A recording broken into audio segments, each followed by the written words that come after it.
مان ہے امام المتقین۔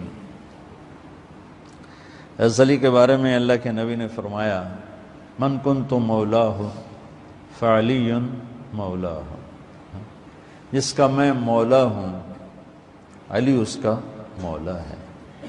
اور یہاں مولا سے مراد دوست نہیں ہے، یہ ہم دوست کا ترجمہ کرتے ہیں آقا، سردار، جس کا میں سردار ہوں علی اس کے سردار ہیں۔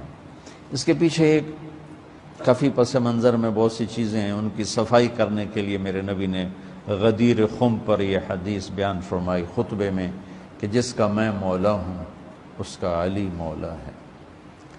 تو یہ چند دن پہلے مجھے خیال آیا کہ ہمیں حضرت علی نہیں کہنا چاہیے، ہمیں مولا علی کہنا چاہیے، کہ میرے نبی ہمیں ان کو ہمارا مولا بنا کے گئے ہیں۔ ہم سمجھتے ہیں صرف یہ شیعہ کہتے ہیں مولا علی، وہ صحیح کہتے ہیں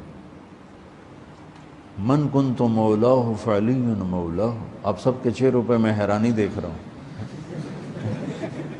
حالانکہ میں آپ کو صحیح حدیث پیش کر رہا ہوں۔ من کنت مولاہ فعلی مولاہ، جس کا میں مولا ہوں علی اس کا مولا ہے۔ تو میں اب حضرت علی نہیں کہتا، میں کہتا ہوں مولا علی، کہ ان کا حق ہے۔ جیسے ہر صحابی کی بعض خصوصیات ہیں جو دوسرے میں نہیں۔ آپ نے ابو بکر سب سے بڑی ہستی ہیں صحابہ میں، ان کو نہیں آپ نے کہا کہ تو جنت میں میرے آگے آگے چلتا ہے۔ بلال کو کہا کیا بات ہے، جب جنت میں جاتا ہوں مجھ سے آگے آگے چلتا نظر آتا ہے۔ جزوی فضیلت، سارے لوگ پیدل چلیں گے میں براق پہ چلوں گا، میرے نبی نے فرمایا، اور بلال میرے آگے سرخ اونٹنی پہ بیٹھ کے چلے گا، یہ جزوی فضیلت۔ جنت میں جانے لگوں گا تو جنت کی سواری کی لگام ایسے نیچے گرے گی۔ نیچے گرنے کا مطلب ہے کوئی ڈرائیور آئے گا، کوچوان آئے گا جو چلائے گا، تو بلال حبشی کو یہ رسی پکڑائی جائے گی۔ تو اس طرح یہ جزوی فضائل کسی کے کسی طرح، کسی کے کسی طرح ہیں۔ تو مجھے خیال ہے کہ ہم اہل البیت کے حق میں بڑی کوتاہی کرتے ہیں، بہت کوتاہی کرتے ہیں۔ ہم اللہ کے نبی کی اولاد کے تذکرے نہیں کرتے، اس سے ان سے محبت کی گرمی بھی نہیں پیدا ہوتی۔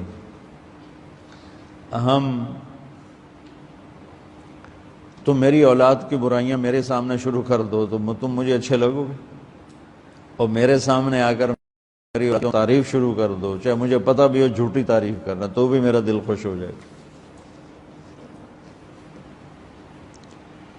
تو ہم نے نا اللہ کے نبی کے گھرانے کے بارے میں بہت کوتاہی کی ہے، بہت کوتاہی کی ہے۔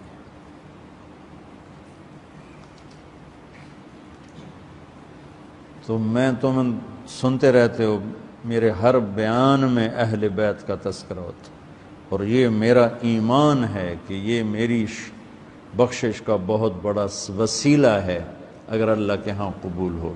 ریاکاری میں مردود ہو گیا تو وہ تو الگ بات ہے، اور جو اس کا ہر فیصلہ حق ہے، لیکن اگر میرے اللہ نے قبول فرمایا تو میرے بیانوں میں میری سب سے بڑی متاع میرے نبی کے گھر کا تذکرہ ہے۔ میں اس سے اندر کی محبت سے بھر کے کرتا ہوں، اور اپنی کوتاہی پر اور امت کی کوتاہی پر استغفار کرتا ہوں کہ ہم نے اپنے نبی کی اولاد بھلانا تو کیا ہے، 60 سال میں کیا کر دیا، ذبح کر کے رکھ دی۔ مجھے حیرت ہوتی ہے کہ نبی کا نواسہ ہو اور ادھر سارے نامراد سور قسم کے انسان ہوں، اور پھر ان کے پیچھے لگ کے نبی کے نواسے کو ذبح کر دیا جائے، کچھ سمجھ میں نہیں آتا۔ شاید اللہ ان کے عالی شان مقام طے کر چکا تھا۔ جب وہ سب ساتھیوں نے کہا نا کہ اب واپس چلیں، وہاں ابن زیاد آ چکا ہے، واپس چلیں، تو فرمایا کہ نہیں مجھے جانا ہے۔ ان کا تم موت دیکھ رہے ہو، کیوں جا رہے ہو؟ کہا مجھے میرے اللہ کے نبی خواب میں ملے ہیں، انہوں نے مجھے کچھ بات فرمائی ہے، لہذا مجھے جانا ہی جانا ہے۔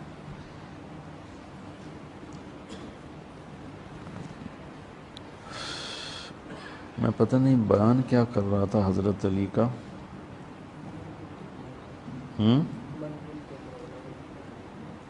میں اس پر کوئی بات کہنا چاہتا تھا۔